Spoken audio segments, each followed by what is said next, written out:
নদীর এপার কহে সারিয়া নিঃশ্বাস, ওপারে সর্বসুখ আমার বিশ্বাস। রবীন্দ্রনাথের এই ছোট্ট দুটো লাইনের কথা আমার মনে পড়ে গেছে এই সাগর পাড়ে এসে। কারণ কি, আমরা যখন নদীর এপারে থাকি মনে হয় যে জীবনে যেই প্রান্তে থাকি না কেন জীবনের ওই প্রান্তে অনেক সুখ রয়েছে, কিন্তু আমরা জীবনটাকে উপলব্ধি করতে জানি না। টমাস এডিসন একটা কথা বলেছিল, পৃথিবীর অর্ধেক ব্যর্থ মানুষে জানে না যে তার ব্যর্থতা যখন সে হাল ছেড়ে দিছে তার ঠিক সন্নিকটেই ছিল সফলতা। সফলতার ধার প্রান্তে এসে সে তার যে স্ট্রাগল ছিল, যে যুদ্ধটা ছিল, যুদ্ধের ময়দান থেকে সে ফিরে চলে আসছে। অর্থাৎ আপনি বা আমরা যেই অবস্থানে থাকি না কেন, আমাদের প্রত্যেকটা অবস্থানে আমরা নিজেদেরকে হ্যাপি মনে করি না। আপনি যে অবস্থানে আছেন, আমি যে অবস্থানে আছি, এই অবস্থানটাকে আপনি উপভোগ করার চেষ্টা করেন, জীবনটাকে উপভোগ করার চেষ্টা করেন।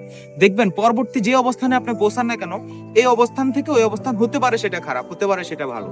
আমি আমার নিজের জীবন থেকে শিক্ষা নেওয়া বা আমার যতগুলো আমি সাইকোলজি বই পড়েছিলাম, আমার প্রত্যেকটা বই থেকে আমি ছোট্ট একটা ধারণা লাভ করলাম যে পৃথিবীর বা যেই স্থানে আমি থাকি না কেন, জীবনের যেই ধার প্রান্তে আমি থাকি না কেন, জীবনের যেই প্রান্তে থাকি না কেন, আমি চেষ্টা করব আমার ওই সময়টাকে, আমার ওই জীবনটাকে, আমার ওই অবস্থানটাকে উপলব্ধি করার জন্য। তাহলেই হয়তো এই জীবনে সফলতা আসবে। ধন্যবাদ সবাইকে আপনার সফলতার জন্য। আপনার আমার পক্ষ থেকে শুভকামনা রইল। ভালো থাকবেন সবাই। আসসালামু আলাইকুম।